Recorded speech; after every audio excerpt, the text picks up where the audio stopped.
Electronic and print media سے تعلق رکھنے والے معزز صحافی حضرات، کیمرامینز اور فوٹوگرافرز، السلام علیکم۔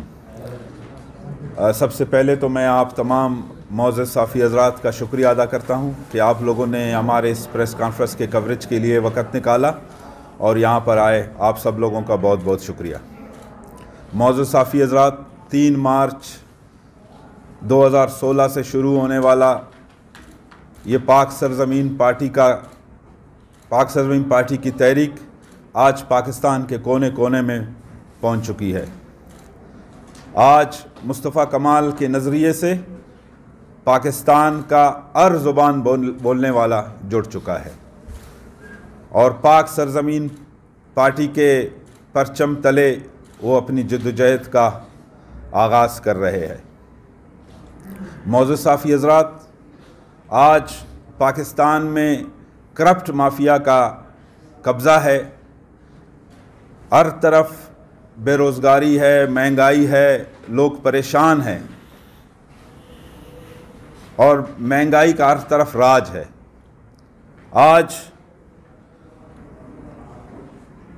ملک میں کہ سارے لوگ پریشان ہیں اور پاک سرزمین پارٹی ملک میں ایک ایسے نظام کے لیے جدوجہد کر رہی ہے جس میں عوام کے پاس طاقت آئے، جس میں عوام اپنے مسائل خود حل کر سکے۔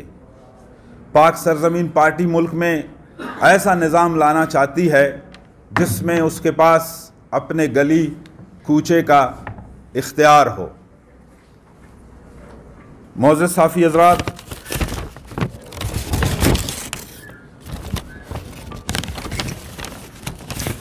پاک سرزمین پارٹی کا شروع دن سے یہ موقف رہا ہے اور وقتاً فوقتاً اس پر پاک سرزمین پارٹی نے ہمیشہ اس پر آواز بھی اٹھائی ہے کہ پاکستان کے مسائل اس وقت تک حل نہیں ہو سکتے جب تک پاکستان میں بااختیار اور مضبوط بلدیاتی نظام نہ ہو،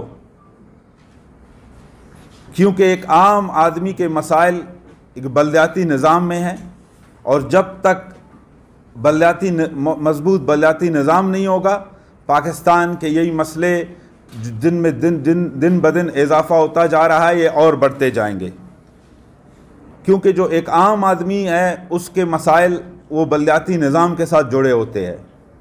اور پاکستان، اور بدقسمتی سے یہ کہنا پڑتا ہے کہ پاکستان کی جتنی بھی سیاسی جماعتیں ہیں وہ سارے اس بلدیاتی نظام کی مضبوطی کے لیے یا بلدیاتی نظام کو بااختیار بنانے کے لیے وہ بالکل غیر سنجیدہ ہے اور اس کے لیے کوئی انہوں نے سنجیدہ کوششیں نہیں کی ہے۔ ہمارے سیاسی جماعتیں جتنے بھی ہیں وہ صرف اس حد تک جمہوریت کو مانتے ہیں یا اس حد تک ان کی جمہوریت محفوظ ہے کہ قومی اور صوبائی اسمبلیوں کے الیکشن ہوں۔ اگر قومی اور صوبائی اسمبلی کے الیکشن ہو جاتے ہیں تو ان کی جمہوریت محفوظ ہے اور جمہوریت کا کوئی خطرہ نہیں ہے۔ اگر قومی اور صوبائی اسمبلی کے الیکشن نہیں ہوتے ہیں تو پھر ان کی جمہوریت خطرے میں پڑ جاتی ہے۔ معزز صحافی حضرات، آج جبکہ جمہوریت کی جو اصل روح ہے وہ بلدیاتی الیکشن ہے، بلدیاتی جو اداروں کی جو مضبوطی ہے وہ جمہوریت کی اصل روح ہے۔ پاکستان کے جو آج کے حالات ہیں ان کو مد نظر رکھتے ہوئے پاک سرزمین پارٹی کے چیئرمین مصطفیٰ کمال صاحب نے کچھ آئینی ترامیم پیش کی ہے اور ان کا مطالبہ کیا ہے کہ یہ جو 3 آئینی ترامیم ہیں یہ آئین میں فوری طور پر ان کو کیا جائے اور آئینی ترامیم کی جائے۔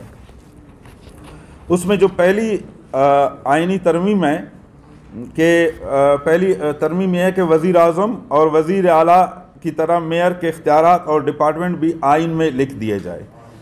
دوسری ترمیم یہ ہے کہ NFC کی مد میں ملنے والے پیسے PFC کے ذریعے ڈسٹرکٹ کو منتقل کرائے جائے اور جب تک صوبہ ڈسٹرکٹ کو PFC کے ذریعے پیسے نہیں دیتا تب تک NFC ایوارڈ جاری نہیں کیا جائے۔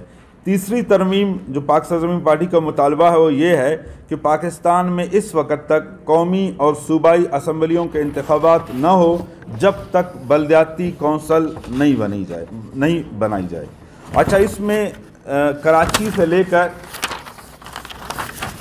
کشمیر تک کسی کا نقصان نہیں ہے، اس میں سب کا فائدہ ہے۔ پاک سرزمین پارٹی پاکستان کی واحد سیاسی جماعت ہے جو ملک میں جاری بحرانوں اور دہشت گردی کی اصل وجوہات اور اس کا دائمی اور قابل عمل حل پیش کر رہی ہے۔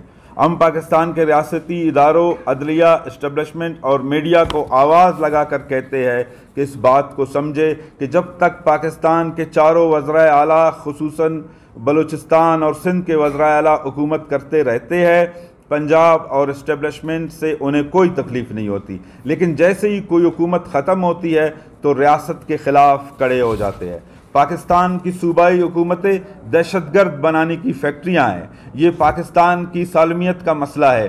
جب نوجوان ہتھیار اٹھا لیں گے تو آپ اس کو گرفتار کرنے اور مارنے چلے آئیں گے۔ ہم ریاست کے وفادار ہیں، کسی سرکار کے وفادار نہیں۔ ہم ظالم حکمرانوں کے خلاف بغاوت کا اعلان کرتے ہیں اور ان کا خاتمہ چاہتے ہیں، کیونکہ یہ کرپٹ اور متعصب حکمران پاکستان کے خاتمے پر لگے ہوئے ہیں۔ اس وقت ایک وزیر اعظم اور 4 وزرائے اعلیٰ تمام اختیارات اور وسائل پر قابض ہے۔ وزیر اعلیٰ کی ثوابدید پر ہے کہ وہ کسی ڈسٹرکٹ کو کچھ دے یا نہ دے، یا کسی ڈسٹرکٹ کو 5 روپے بھی دے۔ اس صورتحال سے تعصب بڑھ رہا ہے اور عوام بددل ہوتے نظر آ رہے ہیں۔ ہم مطالبہ کرتے ہیں کہ اگر بلدیاتی انتخابات نہیں کرائے جاتے تو پھر صوبائی اسمبلیوں کے انتخابات بھی نہیں ہونے چاہیے اور نہ ہی قومی اسمبلی کے انتخابات ہونے چاہیے۔ ہمیں بلدیاتی نظام مؤثر بنانے کے لیے آئین کے آرٹیکل 140 میں بلدیاتی اداروں کی مکمل تشریح کے ساتھ ان کے NFC ایوارڈ کے ساتھ PFC ایوارڈ کو بھی لازمی قرار دینا ہوگا۔ اس ایوارڈ کے ذریعے آئین میں بلدیاتی حکومتوں کی ذمہ داریوں، وسائل کا تعین ہونا چاہیے تاکہ ہر آنے والی حکومت آئین میں لکھی بلدیاتی حکومت سے متعلق مانی تشریح نہ کر سکے۔ عام عوام میں ملک کے وسائل اور مسائل میں شرکت اور احساس ذمہ داری بیدار کرنے کی ضرورت ہے۔ اس لیے نیشنل فائنانس کمیشن کے طرز پر پروونشل فائنانس کمیشن کا قیام ناگزیر ہے۔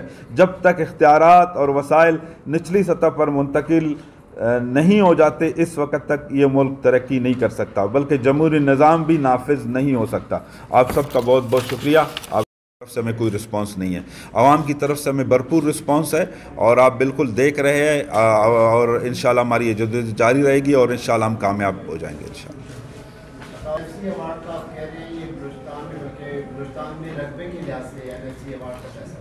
جی جی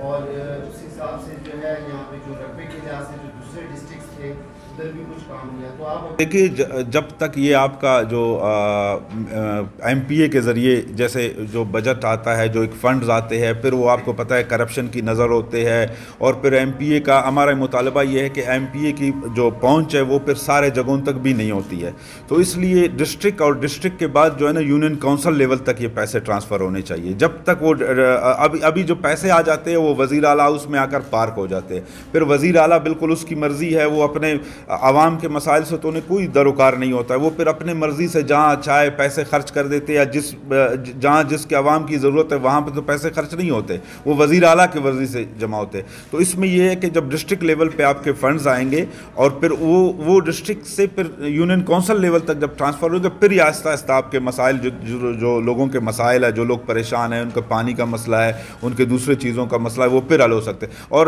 دوسری بات یہ کہ پوری دنیا میں یہی نظام ہے، پوری دنیا میں اگر دنیا نے آج ترقی کی ہے تو پھر اسی نظام کے تحت ترقی کی ہے، کیونکہ وہاں کا جو بلدیاتی نظام ہے وہ مضبوط ہوئے، تب دنیا نے جا کے ترقی کی ہے۔